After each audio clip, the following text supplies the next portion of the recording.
Python provides inbuilt functions for reading, writing, and creating files. Okay, so let's import a text file by using a new notebook document. How are we going to do this? Well, we will have to import this text file into a file object in Python, obviously. Calling it file object, though, would be too long. So let's stick to the convention and just call it file, although you'll know we are technically going to be dealing with a file object. In this lesson, we'll import the data in the standard Python way, so to speak. That is, we will use the built-in open function. Before we do that, please remember that importing data into a file object is technically no different from assigning any sort of data to a variable. Therefore, what we need is an assignment statement. So, after the variable named file and the equal sign, you can just type the letter O and press the Tab button on your keyboard. Thus, Jupyter will suggest a few options for you, one of which is the open function. Use the down arrow button to select this function and press Enter. This action might have seemed a bit redundant here, but it's important to get used to this tool. It is especially useful for longer variable or function names. Creating the habit of typing like this can significantly increase the speed of your coding. Let's check another great functionality. Just open parentheses, and you'll see that the closing parenthesis will appear immediately too. Well, if you now hold Shift and press Tab 2 times, you can scroll down to obtain a significant amount of information about this function. This information corresponds to the Python documentation, and most often all you'll need to do is check what parameters this function takes. On rare occasions, you can also employ it as a good hint of what you can achieve with this function. Okay, how about our open function? We see that the first thing we have to designate is the file we'd like to import into a file object. Therefore, still abiding by the conventions, we will create a variable called filename. It will contain the name of this text file as a Python string. We have prepared a file called source with an extension txt. Its contents include the following very simple line of text. This is the simplest plain text file. Also, please pay attention that we've stored it in the same folder as the notebook file we are currently working on. This allows us to omit the path of its directory. Should you need to load a file located in a different folder, the procedure is a bit more complicated. You will need to designate the path to the file before the file's name, still within the string. Unlike the general Windows convention, please use forward slashes to indicate that you are referring to a new folder. For instance, you can have C:// indicating you are addressing your C drive, documents, which is the name of a folder, /python, /exercises, name of the file, dot, and its extension, all within single or double quotes. For Mac users, the structure is identical. You just need to correctly find the path to your file. Okay.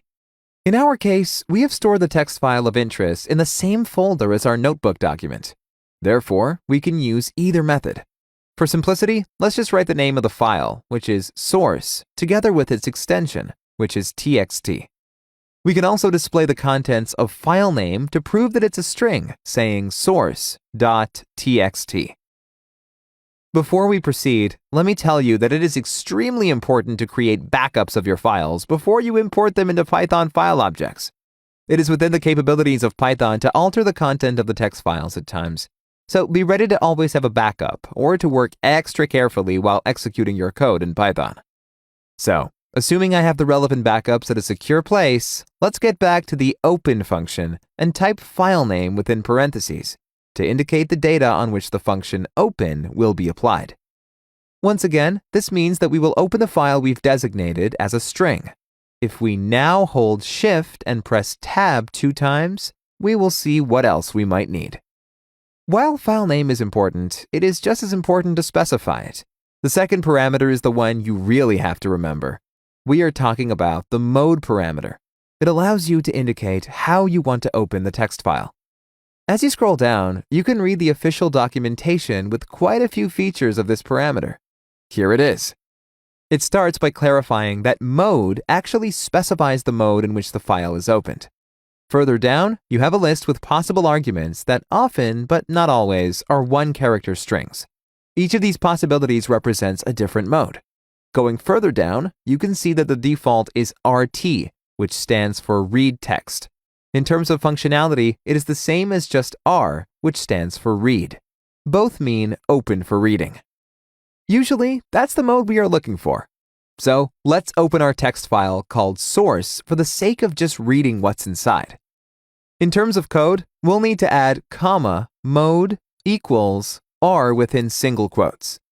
Shift and enter to execute, and we've obtained no error message, which means that we have worked impeccably.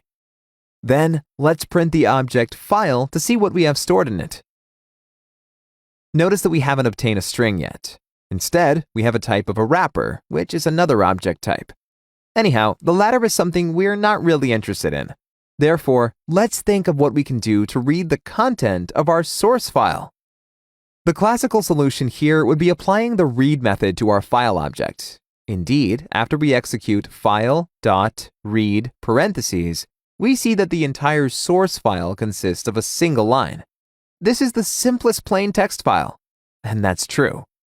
Can it get any simpler than that? One important detail to remember is that .read will read the file for you only once. So if you try to execute the same code cell again and again, you will keep obtaining an empty string. That's why the practice is to store the string you created after applying the read method into a new variable, oftentimes called text. All right, I suggest we reorganize our work up to the following 3 lines of code. The last one displaying the content of the text object. Execute, and there you have it. We've stored the content of the source file into a string called text, which we are ready to manipulate in Python. For now, though, let's focus on building the habit of closing a file after you've opened it with the open function and have worked on it. Not closing a file means that you will keep the connection between the Python code and the file directories of your computer live. This will possibly be true even if you proceeded by using the same notebook document for writing other programs. So, if you don't close the original text file, you are putting yourself in the risk of losing control of its state. Closing such connections is often the first thing you want to do to make sure your files are secure. Leaving an open connection in, say, a web app may give other people access to your file system, resulting in you being hacked. Surely all web developers know these subtleties. Naturally, that's something you definitely like to avoid in your work.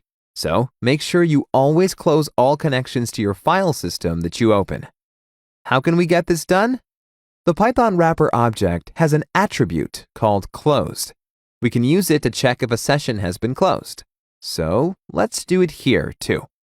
Writing file.closed, we obtain a value of false, which means that the file is still open. Therefore, to close it, we need to apply the close method to it. As usual, one can get confused here, but what we should never forget is that the method is close, not closed, and that we need to use a pair of parentheses at the end as well.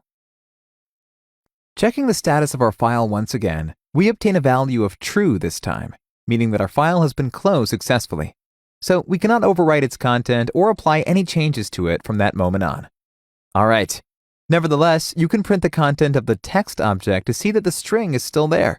This is to show that the string we've created and the content of the original text file are 2 separate things.